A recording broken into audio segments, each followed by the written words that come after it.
सच का सामना, अरसी का कच्चा चिट्ठा, जनक अनिरुद्ध का नया मोड़। दोस्तों, पारेख हाउस में होने वाला है एक बहुत बड़ा खुलासा। जी हाँ, अप्पू करेगी। आइए जानते हैं। कमबख्त हवा बंद कमरे में भी ठंड ले आई है। अप्पू बिस्तर पर लेटी है, सांस घुट घुट कर चल रही है। जनक उसके पास बैठी है, आंखों से आंसुओं की धार बह रही है। अनिरुद्ध दूर से देख रहा है।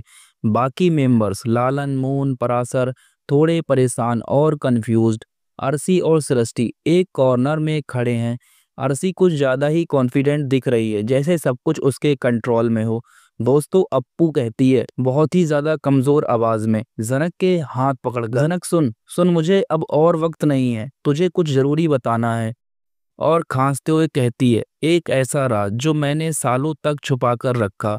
जनक रोती हुई उसका हाथ दबाते हुए, अप्पू क्या कर रही हो तुम? आराम करो, कुछ मत बोलो, मैं हूं ना तुम्हारे साथ। अप्पू मुस्कुराते हुए, आंसुओं में भीगे होंठ, और कहती है, तुम मेरे लिए बहन नहीं, सांस हो जनक, और सांस जा रही है तो अब ये बोझ भी उतारना पड़ेगा, वरना मेरा दिल कभी शांत नहीं होगा। दोस्तों, अनिरुद्ध आगे बढ़ता है। अप्पू, अगर कुछ कहना चाहती हो तो बोलने दो प्लीज।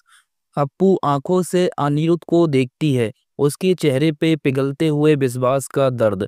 दोस्तों, अप्पू स्लोली जनक से कहती है, जनक, अरसी वो नहीं है जो तुम लोग समझते हो। उसके अंदर का सच इतना काला है कि अगर अनिरुद्ध को पता चल जाए तो। जनक गुस्से और हैरानी में कहती है, क्या मतलब है तुम्हारा? अरसी ने क्या किया? तो का क्या मतलब? दोस्तों, अप्पू अपनी तकिए के नीचे से एक पेन ड्राइव निकालती है। ये इसमें वो वीडियो है जो मैंने खुद रिकॉर्ड की थी जब एक दिन अनिरुद्ध शहर से बाहर गया था और मैं घर पे थी। सृष्टि तुरंत बोल पड़ती है, ये क्या नया नाटक है? अप्पू की तबीयत खराब है, हमेशा के लिए कुछ भी बोल रही हो। तभी अप्पू तेज होकर कहती है, नौटंकी। और फिर खांसी आ जाती है। नौटंकी तो तुम्हारी बेटी करती थी जब तुम्हारा दामाद काम में डूबा रहता था, तब ये अरसी किसी और के हवाले हो चुकी थी। अपने पुराने बॉयफ्रेंड को बुलाकर इस घर में उसके साथ कांड कर रही थी, रंगरलियां मना रही थी।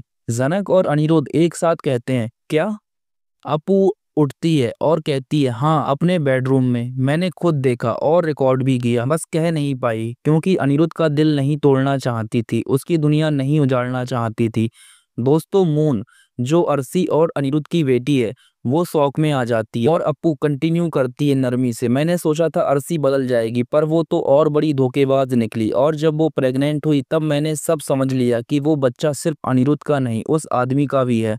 दोस्तों, जनक कहती है, अप्पू तुम मुझे ये सब क्यों बता रही हो? अप्पू कहती है, क्योंकि अब मुझे लगता है जनक, तू और अनिरुद्ध एक दूसरे के लिए बने हो, और मैं नहीं चाहती कि एक और झूठ तुम दोनों को अलग करे।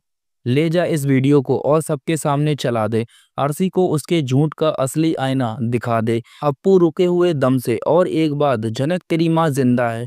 जनक शौक में आ जाती है, अप्पू क्या बोल रही हो? क्या कह रही हो? मेरी माँ? अप्पू कहती है, बस वक्त आने पर सब समझ जाएगी, अभी इतना ही, मैं थक गई हूँ जनक। अप्पू आंख बंद कर लेती है, कमरा एकदम सन्नाटे में डूब जाता है। और दोस्तों, 15 मिनट के बाद सब लोग टीवी के सामने आते हैं। जनक ने पेन ड्राइव इंसर्ट किया है, साइलेंस में वीडियो प्ले होती है। वीडियो फुटेज में दिखाया जाता है, अरसी अपने रूम में सडक्टिव वॉइस में कहती है, अनिरुद्ध तो बाहर है बेबी, आजा, आज रात सिर्फ हमारी है। एक आदमी एंटर करता है, दोनों बेड पर चढ़ जाते हैं, वीडियो ब्लर हो जाता है लेकिन आवाजें साफ हैं। घर में सबके चेहरे लाल, आंखों में शौक। लालन आंख फैलाकर देखता है, हाउ, ये क्या था? पराशर, ये तो अरसी ने अपने पति को धोखा दे दिया। अरसी रोती हुई गुस्से में कहती है, ये मॉर्फ है, ये फेक है, कोई मुझे फंसा रहा है। तभी दोस्तों, सृष्टि आगे बढ़कर कहती है, stop this, it's from the past. अरसी चेंज हो चुकी है और वो अभी अनिरुद्ध के लिए लॉयल है। दोस्तों, अनिरुद्ध गुस्से में आ जाता है, आंखों में आंसू लिए एक झम से थप्पड़ लगा देता है अरसी को। ये थप्पड़ उस झूठ के लिए जिसे तुमने मेरी जिंदगी बना दिया। मैं डाइवोर्स चाहता हूँ अरसी, और इस बार कोई फेक ड्रामा या सिंपैथी नहीं चलेगी। तभी दोस्तों, जनक नरमी से कहती है, अनिरुद्ध तुम ठीक हो?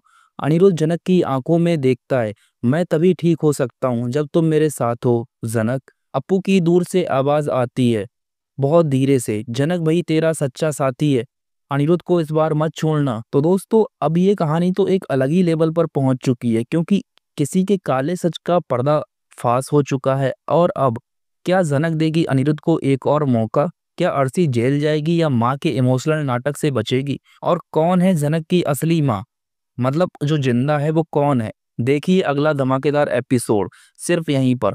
और दोस्तों मैं आपको एक फाइनल अपडेट और देता हूँ जब ये सब हो जाएगा। और दोस्तों इसी बीच मून भी कहेगी जनक से कि मुझे अर्सी आंटी पसंद नहीं, वो मेरी माँ हो सकती हैं मगर जनक माँ मैं आपके साथ रहना चाहती हूँ। ये सारी बातें वो सबके सामने कहती है। जी हाँ दोस्तों, मून कहती है।